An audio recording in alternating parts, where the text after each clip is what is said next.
Hey guys, hope your all doing well. So ఈ వీడియోలో మనం ఈరోజు వరల్డ్ హ్యాపీనెస్ రిపోర్ట్ 2025 గురించి మాట్లాడుకుందాం. So every year on March 20వ తేదీన వరల్డ్ హ్యాపీనెస్ రిపోర్ట్ రిలీజ్ చేస్తారు. ఎందుకు మార్చి 20వ తేదీ అంటే ఆ రోజు ఇంటర్నేషనల్ హ్యాపీనెస్ డే అన్నమాట. International day of happiness. So ఆ రోజు ఎవ్రీ ఇయర్ రిలీజ్ చేస్తారు ఈ రిపోర్ట్. సో అవుట్ ఆఫ్ 147 దేశాలు this year India ranks 118. So that means we are not at all happy.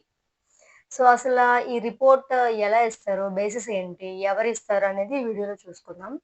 ఈ రిపోర్ట్ ఎవరు ఇస్తారు అంటే, ఎవరు రిలీజ్ చేస్తారంటే UN sustainable development solutions network along with Oxford wellbeing research centre. వీళ్ళు ఎవ్రీ ఇయర్ రిలీజ్ చేస్తారు. So past 8 consecutive years నుంచి చూసుకుంటే Scandinavian countries are at top అనమాట. లైక్ మోస్ట్ హ్యాపీయెస్ట్ కంట్రీస్ లో స్కాండినేవియన్ కంట్రీస్ ఉన్నాయి. Like not 1 or 2 or 3, 8 years నుంచి చూసుకున్నా అవే ఉన్నాయన్నమాట. So the first top most happiest country is Finland, followed by Denmark and Iceland. ఈ 3 కంట్రీస్. మన country వచ్చి 118 ప్లేస్ లో ఉంది. సో అసలు ఈ కంట్రీస్ కి ఈ రిపోర్ట్ బేస్డ్ ఆన్ ఎలా ఇస్తారని చూసుకుంటే 6 పారామీటర్స్ ఉన్నాయి. అది ఏంటంటే, ఒకటి సోషల్ సపోర్ట్, అంటే సమాజంలో సమాజం యొక్క స్థితిగతులు బట్టి. Next second one is GDP per capita, తలసరి జీడిపి ఎంత ఉంటుందని చూస్తారు.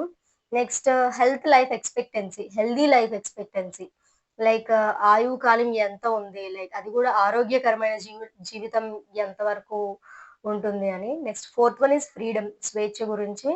ఫిఫ్త్ వన్ జెనరోసిటీ, లైక్ కేరింగ్, వీటన్నిటికి సంబంధించి. Sixth one is perception of corruption, అవినీతి పైన పర్సెప్షన్ ఎలా ఉంది అని. సో ఈ 6 పారామీటర్స్ కన్సిడర్ చేసి ర్యాంకింగ్ అనేది ఇస్తారు. మన చుట్టూ ఉన్న countries, like some of the countries, వాటి ర్యాంకింగ్స్ ఎలా ఉన్నాయో చూసుకుందాం. లైక్ శ్రీలంక తీసుకుంటే 113, Bangladesh Sri Lanka 133, Bangladesh 134, Pakistan 109, China 68, Nepal 92. So compare to India వీటి ర్యాంకింగ్స్ బాగానే ఉన్నాయి. Like they are like happier than India. ఇంకా అలాగే ఈ రిపోర్ట్ లో ఏం చెప్పారంటే, అమెరికాలో లోన్లీ పీపుల్ ఎక్కువ అవుతున్నారంట. లైక్ లోన్లీనెస్ ఎక్కువగా ఉందంట. లైక్ ఈటింగ్ మీల్స్ అలోన్, ఇవన్నీ. ఒంటరితనం ఎక్కువ అవడం వల్ల లైక్ సూసైడ్ అటెంప్ట్స్ కానీ, డ్రగ్స్ కి అలవాటు అవ్వడం కానీ, ఈ కేసెస్ అనేవి ఎక్కువ అవుతున్నాయంట. ఇంకా టాప్ 25 కంట్రీస్ చూసుకుంటే, first Finland, second Denmark, third Iceland, fourth Sweden, fifth Netherland, sixth Costa Rica and remaining screen పైన వేస్తే చూసుకోండి. లైక్ ఇండియా అనేది 118, లైక్ ఇంత ఎందుకు లైక్ వెరీ అన్‌హ్యాపీ కంట్రీ అంటే, ఈ 6 పారామీటర్స్ లో సోషల్ సపోర్ట్ అనేది బానే ఉందంట. బట్ కమింగ్ టు ఫ్రీడమ్‌కి సంబంధించి కానీ, లేకపోతే పర్సెప్షన్ ఆఫ్ కరప్షన్, వీటి వల్ల ఇండియా అనేది కొంచెం వెనకబడిందంట. This is all about world happiness report 2025. Thank you guys.